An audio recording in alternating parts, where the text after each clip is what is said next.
అందరికీ నమస్కారం. జగన్ రెడ్డి గత కొంతకాలంగా కులాల మధ్య గొడవ పెట్టడానికి, మత విద్వేషాలు రెచ్చగొట్టడానికి ప్రయత్నం చేస్తున్నాడు మన స్టేట్లో. అయితే ఇంతకుముందు అవసరం ఉండేది కాదు.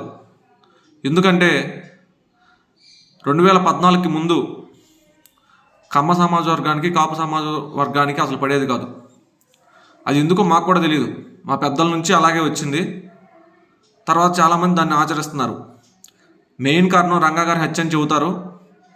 అప్పట్లో తెలుగుదేశం నాయకులే రంగా గారిని చంపించారు అని చెప్పి. అయితే ఎక్కువగా కాపు సమాజ వర్గం మొత్తం కాంగ్రెస్ వైపు నడిచేవాళ్ళు. కమ్మ సమాజ వర్గం తెలుగుదేశం అయితే, కాపు సమాజ వర్గం మొత్తం కాంగ్రెస్ వైపు నడిచేవాళ్ళు. కానీ 2014లో పవన్ కళ్యాణ్ గారు పార్టీ పెట్టి తెలుగుదేశంకి మద్దతు ఇచ్చినప్పుడు కాపు సమాజ వర్గం నుంచి ఓట్ బ్యాంకింగ్ కొంత తెలుగుదేశం పార్టీకి అప్పుడు యాడ్ అయింది. యాడ్ అవడం వల్ల ఆ ఎలక్షన్లో విజయం సాధించింది. 2019లో మళ్ళీ విడివిడిగా పోటీ చేయడం, ఓటింగ్ మొత్తం చీలిపోయింది. రంగా గారి అబ్బాయి రాధా గారు కూడా తెలుగుదేశం పార్టీకి సపోర్ట్ చేయడం వల్ల కాపులకి ఈ కమ్మ సమాజ వర్గం మీద కొంత వ్యతిరేకత తగ్గింది. అయితే ఇప్పుడు 2024లో పూర్తిగా కాపులు, కమ్మ సమాజ వర్గం, కాపు సమాజ వర్గం రెండు కలిసిపోయినాయి. కొంతమంది తప్ప, కొంతమంది పాలేరుగాళ్ళు తప్ప ఆల్మోస్ట్ అంతా కలిసిపోయినట్టే. ఎందుకంటే అందరూ కూడా పవన్ కళ్యాణ్ గారిని నమ్మి తెలుగుదేశం పార్టీకి సపోర్ట్ చేయడం, తెలుగుదేశం, జనసేన, బీజేపీ ఎన్డీఏ కూటమి ఏర్పడడం, అది మొన్న ఎలక్షన్లో 164 సీట్లు గెలవడం వల్ల జగన్మోహన్ రెడ్డికి నిద్రపడతల్లా. ఏం చేయాలి, ఎలా చేయాలి, ఎలా ఈ రాష్ట్రాన్ని మళ్ళీ నేను అధికారంలోకి రావాలి అని చెప్పి ఒక విద్వేషాలు రెచ్చగొడుతున్నాడు. మతాల మధ్య కానివ్వండి, కులాల మధ్య కానివ్వండి, ప్రాంతాల మధ్య కానివ్వండి. కొత్తగా అసలు ఎరువుల కొరతే లేదు. 80,000 మెట్రిక్ టన్నులు మన కేంద్రం నుంచి దిగుమతి చేసుకున్నాం. అది వచ్చే తరుణంలోనే ఎరువుల కొరత ఉన్నట్టు సృష్టించి రైతుల్ని ప్రభుత్వం మీద రెచ్చగొట్టే ప్రయత్నం. ఇదంతా ఎందుకంటే ఎలాగైనా నేను మళ్ళీ అధికారంలోకి రావాలి, అది జగన్మోహన్ రెడ్డి ఆశ.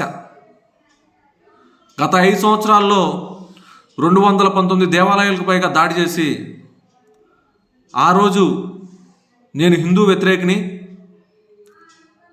ముస్లిమ్స్కి, క్రిస్టియానిటీకి నేను బాగా దగ్గర పడినని చెప్పి క్రియేట్ చేయాలని చెప్పి దానిలో విఫలమయ్యాడు. ఇప్పుడు గత కొంతకాలంగా మేము అబ్జర్వ్ చేస్తుంది, గోదావరి జిల్లాలో ఎక్కడైతే జనసేన ఓటింగ్ ఎక్కువగా ఉందో ఆ గోదావరి జిల్లాలో ఈ కాపులకి, ఎస్సీ సామాజిక వర్గానికి మధ్య గొడవలు పెట్టే ప్రయత్నం చేస్తున్నాడు. గత ప్రభుత్వంలో కూడా మీరు గమనించినట్లయితే అంబేద్కర్, కోనసీమ జిల్లాకి అంబేద్కర్ జిల్లా పేరు పెట్టడం, అసలు ఏ గొడవ లేకుండా దాన్ని ఒక పెద్ద గొడవ క్రియేట్ చేయడం, ఒక మంత్రి గారు స్వయాన సాంఘిక సంక్షేమ శాఖ మంత్రి గారు ఇల్లు తగలబెట్టించడం వాళ్ళ మనుషుల చేతే, ఇదంతా కూడా కులాల మధ్య గొడవ పెట్టాలన్న ప్రయత్నం. అది అందరికీ తెలిసిపోయి విఫలమవడంతో మళ్ళీ ఇప్పుడు కొత్తగా డ్రామా. కొంతమంది ఎస్సీ యువకుల్ని రెచ్చగొట్టి ఆ గోదావరి సస్యశ్యామలంగా ఉండే గోదావరి జిల్లాల్ని ఈ కులాల కుంపట్లోకి తీసుకెళ్ళి ఎస్సీలకి, కాపులకి గొడవ పెట్టాలని జగన్మోహన్ రెడ్డి ప్రయత్నం చాలా గట్టిగా చేస్తున్నాడు. దయచేసి కూడా నేను అందరికీ ఒకటే విన్నవించుకుంటున్నా, జగన్ రెడ్డిని ఎవరు కూడా నమ్మొద్దు. ఎందుకని నేను ఈ మాట చెబుతున్నానంటే, తండ్రి అధికారాన్ని అడ్డుపెట్టుకుని అడ్డగోలుగా దోచుకున్న ఆస్తుల పంపకంలో తేడా వస్తే సొంత తల్లి చెల్లి మీద కేసేసాడు. మీరు ఒకసారి అబ్జర్వ్ చేయండి. సొంత తల్లి చెల్లి మీద కేసేసి కోర్టుకు వెళ్ళినాడు నాకు తెలిసి ఎవడో ఉన్నాడు, ఇంత నీచుడు తప్ప. మీరు జగన్ రెడ్డి ట్యాబ్లో పడకండి. జగన్ రెడ్డి అధికారంలోకి వచ్చిన వెంటనే అంబేద్కర్ విదేశీ విద్య పథకాన్ని పేరు తీసేసి, మహానుభావుడు, మహనీయుడు అంబేద్కర్ గారు, అలాంటి మహనీయుడి పేరు తీసేసి జగన్ విదేశీ విద్య పథకాన్ని పేరు పెట్టుకున్నాడు. మరి అధికారంలోకి వచ్చిన తర్వాత 151 సీట్లు అధికారంలోకి వచ్చిన తర్వాత కనీసం 50 మంది ఎమ్మెల్యేలకు కూడా ఆయన అపార్ట్మెంట్ ఇవ్వాల. 5 ఏళ్లలో అపార్ట్మెంటే లేదు. మరి ఈరోజు మిమ్మల్ని అడ్డు పెట్టుకుని ఈ గొడవలు క్రియేట్ చేసి ఏదో సాధించాలనే కుట్ర ప్రయత్నం చేస్తున్నాడు. మిమ్మల్ని ఒక పాములాగా వాడుకుంటున్నాడు.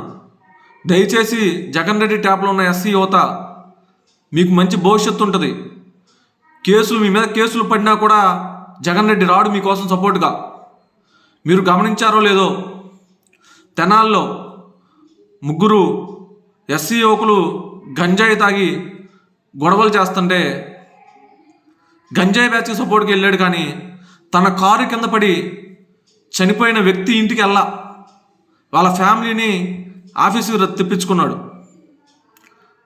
అది జగన్మోహన్ రెడ్డి వ్యక్తిత్వం. మీకు మంచి భవిష్యత్తు ఉంది. దయచేసి జగన్ రెడ్డి ట్యాప్లో పడకండి. ఇక్కడ ఎవరో కూడా కులాలుగా మతాలుగా విడిపోయి కొట్టుకోవడానికి ఎవరు కూడా ఈ భూమి మీద పుట్ల. అందరూ అన్నదమ్ముల్లాగా కలిసి పెరగడానికి, కలిసి ఉండడానికే వచ్చాం. దయచేసి ఇది గమనించి జగన్ రెడ్డి ట్యాప్లో పడకుండా మరొకసారి విన్నవించుకుంటూ, జై జనసేన, జై హింద్.